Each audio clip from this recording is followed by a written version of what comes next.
Open the glove box. The glove box is secured by 2 tabs at the top. Press them forward and pull down on the glove box door to slide behind the tabs. Remove the damper arm. Lower the glove box.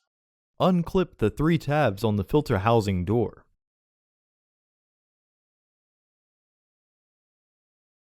Then lift the door to free the bottom tabs from their catch. Remove the old filter from the housing and clean out any debris inside.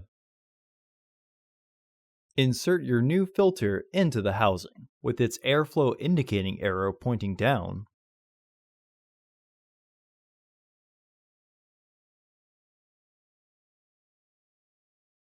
Reinstall the filter housing door by threading the bottom tabs into their catch. Reclip the housing door. Reinstall the damper arm. Partially close the glove box to re-engage the stops. Close the glove box. Order your parts today at filterheads.com. Also, please like our video and subscribe to our channel so you won't miss any new content.